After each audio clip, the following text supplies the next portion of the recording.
That rifle's broken, Rourke. Stand down. That is a direct order. Major Brett Vance pressed his spotting scope against his eye and held it there, watching the compound courtyard 1,800 meters below. The window was closing. 3 minutes, maybe 4, before the convoy assembled and the target disappeared into the vehicle comb, where no clean shot existed, and this entire operation folded back into nothing. His assigned sniper was somewhere on the eastern ridge, position unconfirmed since her radio went quiet, carrying a rifle that had taken a hard fall during the insertion climb, and a scope his team medic had looked at for 10 seconds and declared compromised. Static on the channel. He keyed it again. Rourke, acknowledge. The cold at this elevation pressed through proper kit. His breath came out white. Below him, the courtyard was moving. 2 vehicles pulling to the gate, support personnel between buildings, the choreography of a principal departure beginning to assemble itself. 1,800 meters away. Nothing from the ridge, nothing from anywhere he could see. Then, from somewhere north of the designated position, from a point on the ridge he had not looked for it, a single flat distant crack that crossed the cold mountain air and arrived a full second and a half after the event it described. In the courtyard below, the target stopped moving. Vance lowered his scope slowly. He stared at the ridge for a long time. Before we go any further, hit that subscribe button right now and stay with me until the very last word. Drop a comment below telling me what city you are watching from. I love seeing how far these stories travel, because the story of that shot and the woman who fired it begins much earlier than this ridge. Her name was Captain Lena Rourke. She had arrived at FOB Mercer 5 days earlier as a replacement, carrying 2 hard rifle cases and a single kit bag, and she had signed in at the operations desk without anyone coming to meet her. Alpha Team's previous Overwatch sniper had taken a fragment wound during a patrol contact 2 weeks prior and was being evacuated to Landstuhl. The slot needed filling before the window on the target closed entirely. Command had sent Rourke. Nobody on Alpha Team had worked with her before. She was 34 years old, slight, dark-haired, with a particular economy of movement that develops in people who have been required to hold completely still for long periods in difficult places. She had brown eyes that registered everything in a room at the level of habit rather than decision. And she moved through spaces the way a person moves when they have long since stopped thinking consciously about exits and angles, and simply know them. She answered direct questions directly and volunteered nothing, and by the end of her first full evening at FOB Mercer, the most anyone could honestly have said about her was that she took her coffee black, kept her rifle cases locked, and appeared to sleep with the immediate depth of someone whose conscience is uncluttered. She took the corner bunk. She slept well. On the inside of her right palm, below the base of her index finger, the skin was thickened in a way that was different from ordinary work callus. Harder, more concentrated, pressed into a specific shape by years of the same trigger, sitting in the same grip, at the same angle. Major Vance, who ran Alpha Team with the settled confidence of a man who had been evaluating people long enough to trust his first read entirely, looked at her across the operations table on her second morning and formed an opinion he did not share aloud, but that was fully present in every question and every pause that followed. Lena Rourke noticed. She said nothing about it. She went back to her rifle cases and began her pre-mission preparation. The mission brief came down at 0530 on the 4th day. A high-value target, call sign Sentinel, a weapons logistics coordinator responsible for a supply network that had directly enabled the deaths of 11 American and coalition personnel over the preceding 18 months, had been located at a compound in the Kunar Valley. Intelligence gave them a 72-hour window before he moved to a secondary location that had proven impossible to track across 3 previous attempts.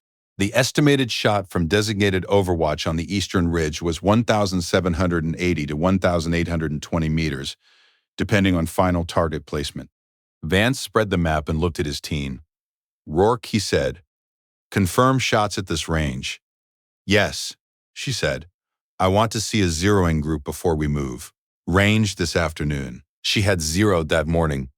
She told him, I want to see it myself, he said. She did not argue.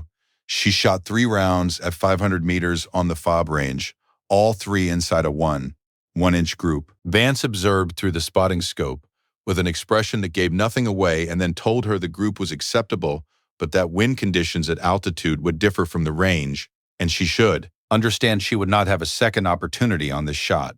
He said it the way men say things when they have already settled their view of someone and are narrating the consequences of that view rather than genuinely instructing. Understood, she said. She cleaned her rifle. The insertion up the eastern ridge went wrong at the third switchback.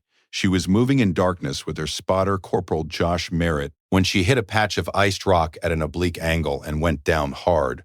Right knee, right forearm, and the forward end of her rifle case taking the full impact against the ridge wall before she arrested the slide with her free hand. The case held. The Barrett M82A1 inside held, but when she reached the overwatch position and assembled the rifle and mounted the Nightforce NXS scope and looked through it, she saw immediately what she had half feared since the moment of impact: a diagonal fracture running across the lower left quadrant of the ocular lens. Not through the center of the reticle, but close enough to the reticle that the zero reference point sat at the edge of the distortion, the image swimming slightly when the eye moved toward that sector. She looked at it for 4 seconds. She began computing the compensation in her head. Merritt radioed the damage to Vance at 0408 hours. Vance responded at 0412. That rifle's broken, he said. Hold your position. I'm moving Chen to secondary overwatch. You are off the shot. The rifle is functional, she said. The scope has a fracture in the lower ocular. The reticle is intact. I can compensate. That is not your judgment to make, Vance said. Stand by. She did not stand by. She moved. She had not arrived at Fob Mercer by accident, and she had not requested the assignment in the vague way people request favorable postings. She had asked for it specifically when she learned who the target was. Sentinel's network had been operational for 31 months. The 11 personnel attributed to it were not an abstraction. 3 of them had served alongside people she had served alongside. 1, a signals intelligence operator named Casey Duro, 26 years old, 11 days in country, when a route-cleared road containing one of the network's devices ended his vehicle and everything in it. She had not known personally. She had known his team leader, and his team leader had told her about him in the careful, deliberate language people use when they are still in the early stages of grief and cannot yet speak directly about what they have lost. She had listened without offering anything in return.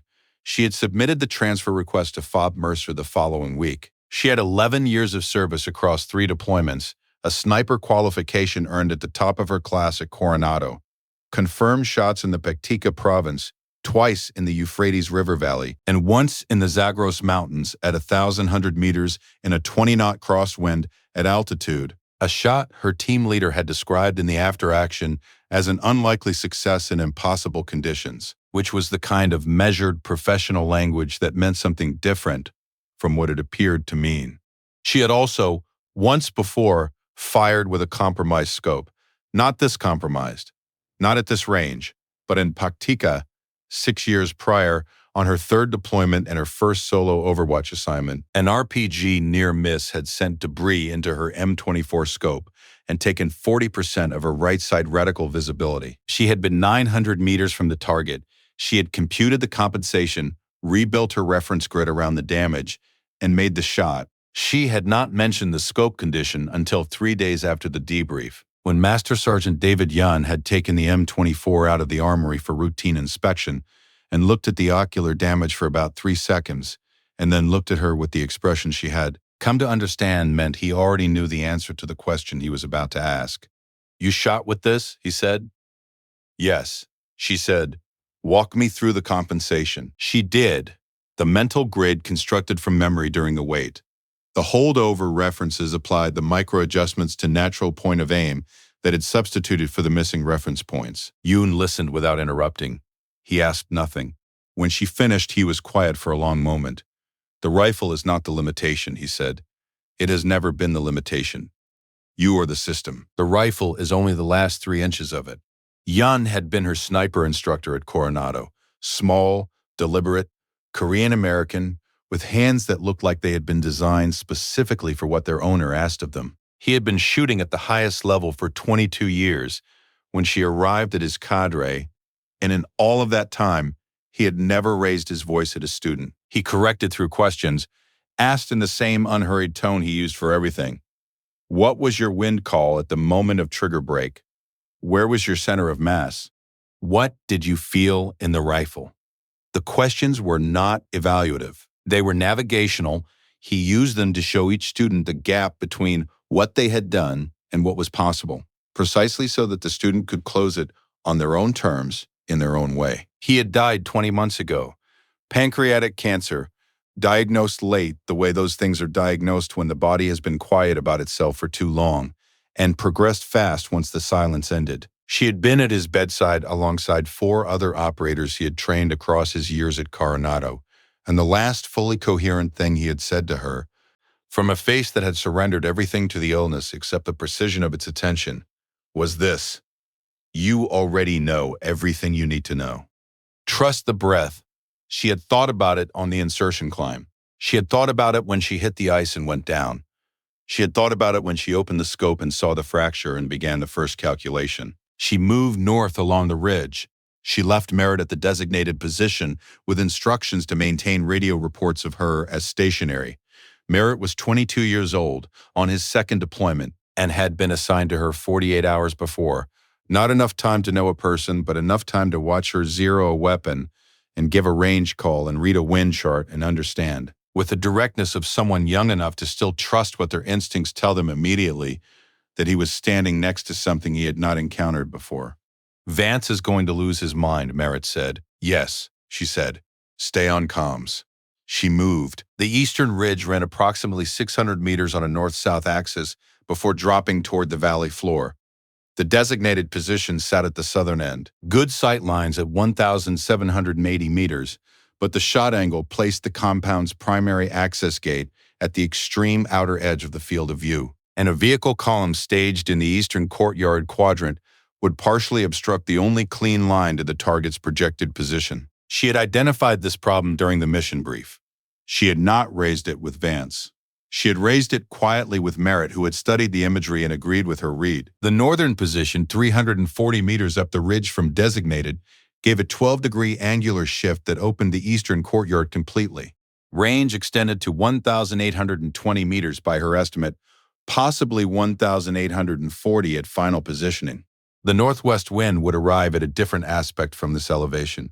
She updated her wind correction as she moved, running the ballistic numbers in her head against what she knew about a 50 caliber round losing velocity across that distance at this altitude and in these temperatures.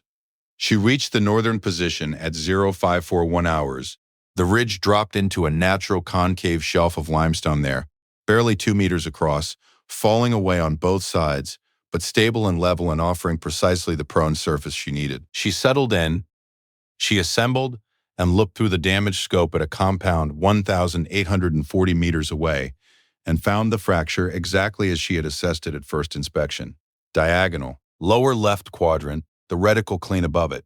She began building the compensation, constructing the mental reference grid that would substitute for the compromised sector, anchoring each holdover point in the working portion of her field of view and mapping the damage around it rather than through it. This was not improvisation. It was a trained response to a known problem practiced in controlled conditions at Coronado until it was not a workaround, but a method. She began her respiratory pattern. In for 4 counts, out for 4, finding the pace that brought her heart rate toward the range where fine motor control peaked, the 50s, where the hands were their steadiest and the trigger felt like part of the finger rather than a separate object. The cold pressed through her kit and she acknowledged it and set it aside. The Barrett was cold against her cheek and she noted it and set it aside. She factored the ambient temperature into her elevation correction and confirmed the number. Everything noted. Everything incorporated. Rourke. Confirmed position. Vance's voice on the radio. Even, but with something running under it. She watched the compound. Rourke. I need position confirmation now. Merritt, 340 meters south. Overwatch position unchanged, sir. She's in position. A pause. I need confirmation from Rourke directly. She watched the courtyard. Activity was accelerating. Both vehicles at the gate now. Support personnel moving with the purposeful speed that preceded a principal departure. She revised her estimate. The window was tighter than briefed. 18 minutes, possibly less. She checked the wind. The northwest flow had eased from its earlier reading. 6 miles per hour at her position, likely channeled higher toward the valley floor by the terrain. The correction was 2. 1 minutes of angle right from her natural aim point. She applied it and confirmed the holdover reference against her mental grid. Rourke. The radio again, and now the professional even was beginning to crack at its surface. That rifle is compromised. Stand down. Chen is moving to secondary overwatch. You are off this shot. Acknowledge immediately. She let a controlled breath move through her. Rourke, the last register of patience gone. That rifle's broken.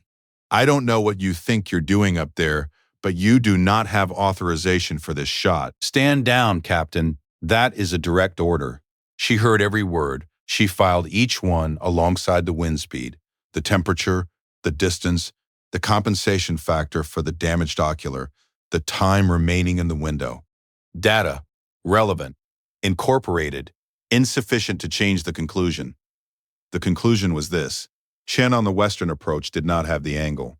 The window was not going to hold. The person on this ridge who could make this shot was her. Waiting for an authorization she would not receive in time was choosing the mission's failure over one officer's discomfort with a woman holding a cracked scope. She had not come here, had not submitted the transfer, had not climbed this ridge in the dark, had not listened to a man describe Casey Duro in the careful language of grief to make that choice.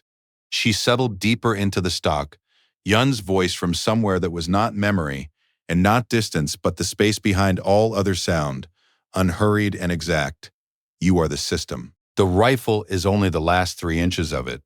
She found her reference points, confirmed the holdover, held the working portion of the reticle centered on the target's projected path across the courtyard, and kept it there, not with force, not with effort, but with the quality of attention that has nothing left to decide.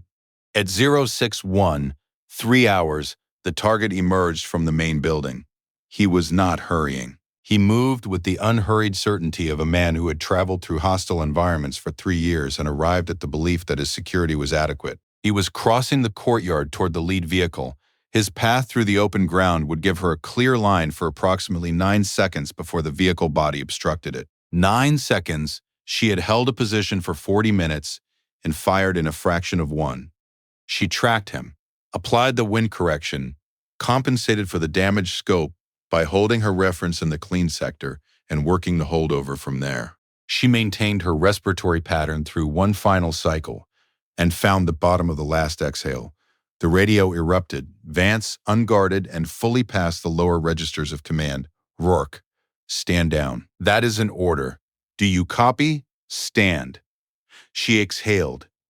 At the bottom of the breath, in the still point at the end of the exhale, the fraction of a second in which the diaphragm is at rest and the heartbeat sits in the pause between one contraction and the next, and the rifle is the most motionless it will ever be. She broke the trigger with the pad of her index finger and felt the Barrett discharge with the full controlled weight of a .50 caliber round, leaving a 29-inch barrel. The round crossed 1,840 meters in 1.8 seconds. In the courtyard below, the target stopped. She held her follow-through. She watched through the intact portion of the scope, through the clean reticle above the fractured quadrant, through the clear glass that had always been clear, and confirmed what she had seen. She cycled the bolt, she counted to 5, she confirmed again, then she keyed her radio. Overwatch to command, she said. Target neutralized. Single round, mission complete. 7 seconds of silence. Then, Merritt 340 meters south, his voice young and raw and entirely unable to contain what was in it. Confirmed. I've got it on scope. Target is down. Another silence. Copy, said Vance. Just the word, stripped of everything it had previously contained. She began breaking down the Barrett, each component in sequence, in the methodical order she had been using since she was 23 years old. Scope, receiver, barrel, each piece into its designated position in the case. She looked at the cracked Nightforce NXS ocular one final time before closing the lid. The fracture ran diagonally across the lower left quadrant exactly as she had assessed it when she first opened the case in the dark on the ridge. The reticle was clean. The rifle had been functional from the moment it absorbed the fall and held. She had told him that. She latched the case and shouldered it and began the descent in the gray early light. moving quietly, moving alone. Merritt was waiting at the designated position. He said nothing when she appeared out of the rocks to the north. He looked at her with the expression of someone who has made a permanent decision about another person and is not revising it. She handed him a protein bar from her kit. "Let's move," she said. At the base of the ridge, Vance's operations tent was lit. The medic who met them at the perimeter gate looked at her, then at the rifle case, and said nothing at all. Inside the tent, Vance was standing at the far end of the table. He did not look up immediately when she entered. When he did, his expression was not simple enough to name. It was a man confronting evidence that had arrived before he was prepared to interpret it. "You're shot," he said. "Yes, sir." He looked at the table, back at her. "Your report by 1800 hours." "Yes, sir." She left the tent. Outside, the morning had come fully into the mountains. The peaks stood in every direction, enormous and permanent and entirely indifferent to what had happened on their eastern face 2 hours earlier. She stood in the cold for a moment and thought about Yun, about the stillness at the bottom of a breath, about how he had spent 22 years trying to show people how to find that fraction of a second and trust it completely. He had found it in her before she had found it in herself. She picked up the rifle case and walked to the armory. There is a kind of knowledge that cannot be conferred by rank or certified by paperwork or demonstrated anywhere except in the exact moment that requires it. It does not explain itself in briefing rooms. It does not respond to radio orders built on a misunderstanding of what it is. It positions itself where the shot is possible, constructs its calculation from everything it knows, finds the stillness it has always known how to find, and fires. Lena Rourke carried a rifle with a cracked scope up a mountain in the dark. She held a position nobody had authorized in cold that pressed through proper kit. She built a mental reference grid around a damaged optic and held it steady across 9 seconds and 1,840 meters, and broke the trigger at the bottom of a single controlled breath. The rifle was not broken. It had never been broken. The only thing that shattered that morning, quietly, without ceremony, in the 7 seconds of silence after she keyed the radio and said "mission complete," was the assumption. The one that had been wrong from the beginning, the one that had looked at her across a table on her second morning and decided in under 2 seconds exactly what she was and exactly what she was not. Some things can only be disproved one breath at a time. She had taken exactly one. Akun.